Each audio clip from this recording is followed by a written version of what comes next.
Tomato soup చేస్తున్నానండి.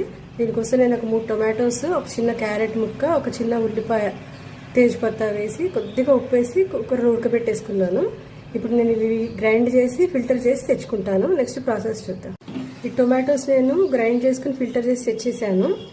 ఇక్కడేమో ఒక ప్యాన్ పెట్టా. ఇది వేడకంగానే ఇందులో నేను కొంచెం బటర్ వేస్తున్నాను. బటర్ కరగంగానే నేను ఇందులో వెల్లుల్లిపాయలు వేసేస్తాను. వెల్లుల్లిపాయలు కొంచెం బ్రౌన్గా వేయించుకుందాం. మంచిగా రోస్ట్ అయ్యి మంచి వాసన రావాలి. వెల్లుల్లిపాయలు వేగిపోయాయి. ఇప్పుడు నేను కొంచెం మిరియాల పొడి ఇందులో వేస్తున్నాను. వెంటనే ఈ టొమాటో ప్యూరీ వేసేస్తున్నాను. ఇది మరగాలి, కొంచెం నీళ్లు పోస్తాయి ఇందులో. దీనికి ఒక 1.5 కప్ నీళ్ళు యాడ్ చేసుకోవచ్చు. నేను ముందర కొన్ని పోస్తున్నాను. మిగిలిన దాన్ని నేను రాగి పిండి కలిపి పోస్తాను.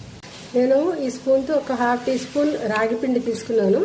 కొంచెం నీళ్ళతో ఇది కలుపుకుంటున్నాను. ఇన్నాళ్ళు కార్న్ఫ్లవర్తో చేసేవాళ్ళం, కానీ ఇప్పుడు కొంచెం మార్చుదామని ఇలా చేస్తున్నాను. మీరు కూడా ట్రై చేయండి, బాగుంటుంది. ఇది సూప్ మరుగుతోంది. ఇప్పుడు మనం కలిపి పెట్టుకున్న రాగి పిండిని మళ్ళీ ఒకసారి పైనుంచి కిందికి కలుపుకుంటూ కింద సెటిల్ అయిపోతూ ఉంటుంది పిండి. ఇప్పుడు దీన్ని ఇందులో పోసేసుకోవాలి. సరిపోతుంది. ఇది కూడా మళ్ళీ ఇంకొక మరుగు రావాలి. ఇప్పుడు నేను దీనికి సరిపడా ఉప్పు వేసేస్తున్నాను. బాగా మరిగాక సర్వ్ చేసుకుందాం.